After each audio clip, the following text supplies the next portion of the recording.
The last bell of the term was a symphony of slamming lockers and shrieks of joy.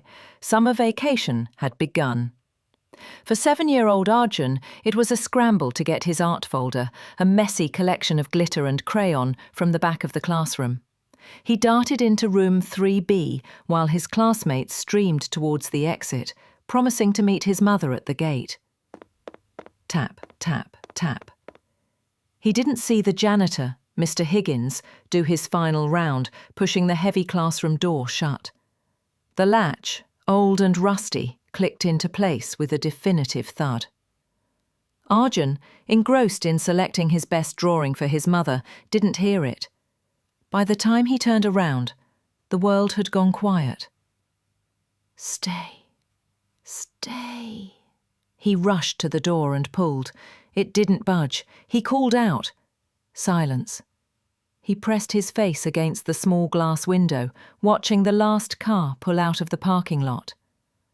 The sprawling red brick school, once bursting with life, was now a tomb. Tap, tap, tap. Arjun, come play. The first night was the fear of the dark. The emergency lights cast long, dancing shadows in the hallway. Whispers seemed to drift from the empty auditorium. The old pipes groaned like tired ghosts.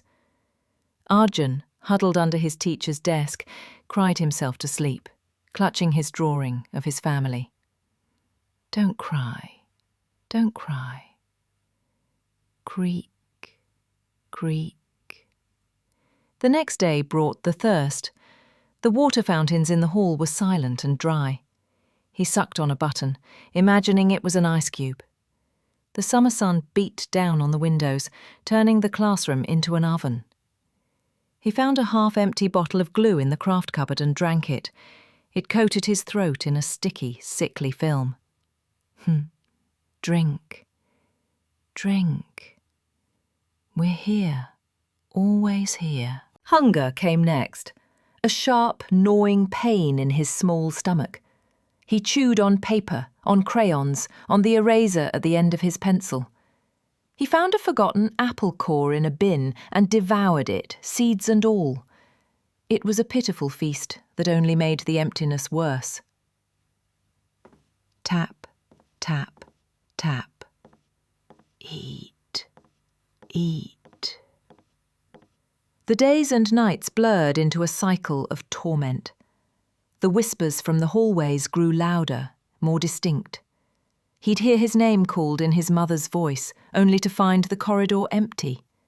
A shadow would dart past the classroom door, a tall, thin shadow that didn't belong to any furniture he knew.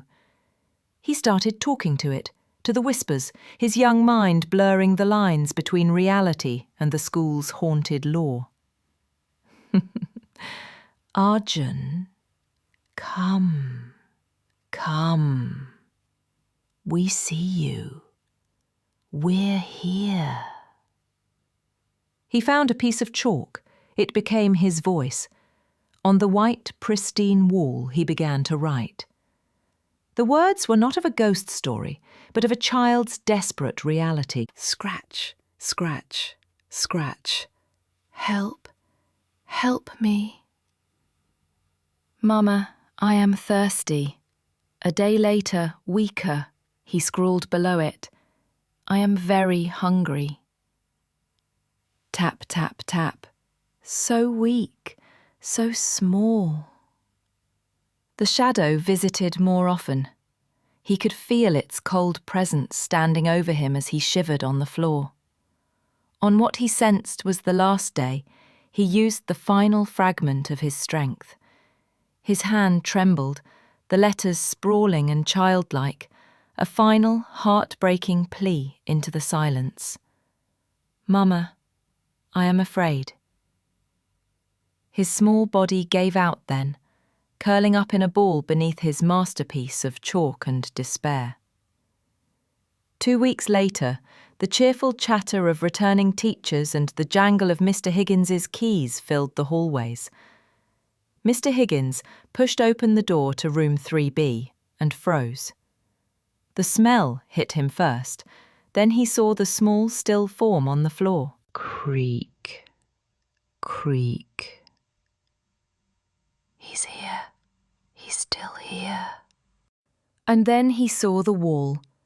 The 3 sentences, written in a child's hand, told a story more terrifying than any ghost tale. They were a diary of a slow, lonely struggle. The official report said dehydration and starvation. The parents wept, the community mourned, and the school was never quite the same. But the cleaners, hired to scrub the walls, swore they couldn't get the words to fully disappear. No matter how many layers of paint they applied, on quiet, hot summer nights, the faint, ghostly impression of a child's plea would sometimes bleed through onto the fresh white surface. "Mama, I'm afraid. Don't leave me. Don't leave me."